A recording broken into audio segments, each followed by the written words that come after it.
I am really trying in my mind to create an intention of what I actually want to experience when I look back on the year 2024.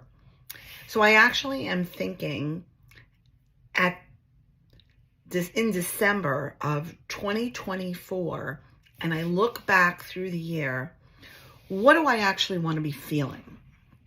It's a trick that I do. And for me right now, I start to think about how do I want this year to play out and what do I want to be feeling next December? How do I want to feel in my body about the things that I've accomplished and the things that I've done? Instead of actually thinking about all the things that I am creating, all the things that I'm doing, it's the feeling that I have within me that I am anchoring into. So whatever it is that you're doing in your life and you are trying to accomplish over the course of this year, at the end of the year, once it's all done, what's the thing that you actually want to be feeling? If you can envision that. And when you have that feeling, I want you to actually allow that feeling to fill you up as though you were blowing air into a balloon.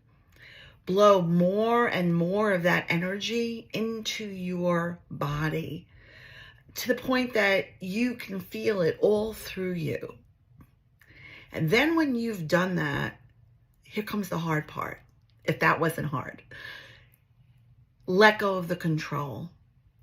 So many times when we set our intentions about what we're going to do and we create lists and we create notes and projects, right, of how we're going to do things, the precision of the way we go about doing it doesn't let us really tap into what we're feeling while we're doing it.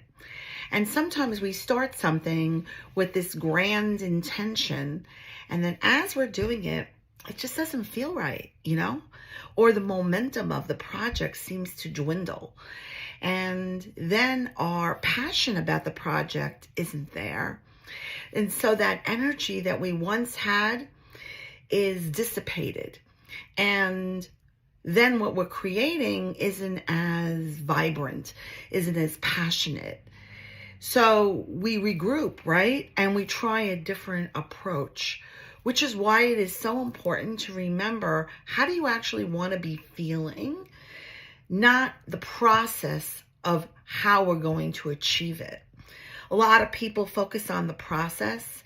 They'll tell you what lists to make. They'll tell you what thing to execute first, or even how to execute it. And I really focus in on, how do I want to actually be feeling while I'm doing any of it? So for me right now, I'm working on a fiction book, which I've mentioned. And when it starts to feel like I am not involved in that book with passion, that there's something holding me back, like I'm writing words on the page, but they don't feel engaging. They don't really feel to be telling the story that I actually want to convey. In that moment, I stop. Now you might say, how are you going to get the book done? If you stop every time you get to that wall, how are you going to get the book done? It's because I trust that that book will actually be finished, and that at the end of that book, I will feel that I put forth the best work that I could put forth with passion and be proud of the product that I put out. If I push myself to write, which I've done many times, when I read it back, I feel like it falls short.